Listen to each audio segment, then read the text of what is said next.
So I want to ask you about this proposal that is moving through the Senate. We expect it to give these loans to small businesses with 500 or fewer employees that would then be forgiven after 4 months if the firms don't lay anyone off. The cost, our Eamon Javers reported, between $700 billion and $1 trillion potentially, but saving a lot of jobs. What's your reaction to that proposal? Is it big enough? You think it'd be effective? So my first thought on it is I really applaud the government for moving so quickly. Even if we compare this to 2008, the speed as to which the government is moving is unbelievably quick. But the problem is I don't know if it's going to work. The rate of business cessation is immediate. I have friends and I have companies that can't make payroll Friday. There are very, very few companies that can operate on zero revenue. And certain sectors of the economy have not gone down 20% or 10%. They've gone to zero. And people cannot survive on zero. So my fear with these programs is that we're saying to people, look, once you swim across the river, it's going to be good on the other side. Who said? I think what we should be looking at is forgiving things like business taxes, forgiving things like rent. If I have a small business, I need an answer right now.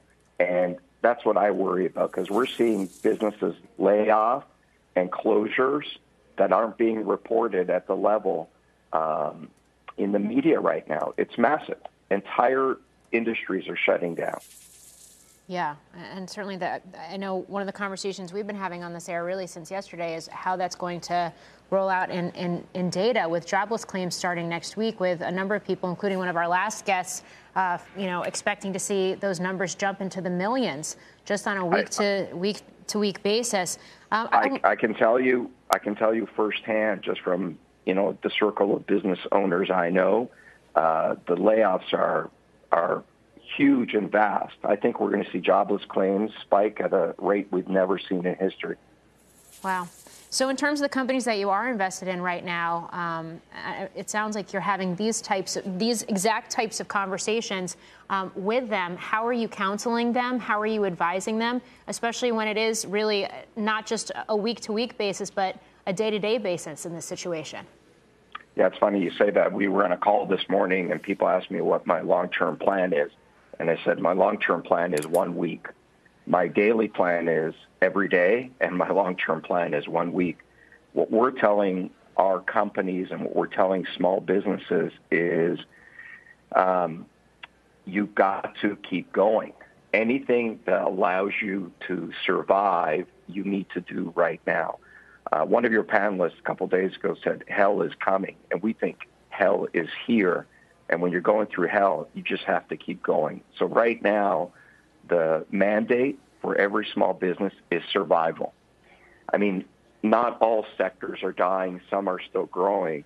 But for most businesses right now, you've got to make those really tough decisions that allow you to survive until tomorrow. It's one day at a time, cut back costs, make sure the business survives. Because if the business doesn't survive, there is nothing to bring employees back to. There's nothing to have customers with. So I think it's really a unbelievably difficult time. And what we're telling people is this isn't going to be done in a week or two. Make sure you're prepared that this is going to be a month, 2 months, 3 months potentially. Robert, as you're talking, the last few days we've seen estimates on Q2 growth go down -5, -3 in some cases. Then B of A went -12, J.P. Morgan went -12.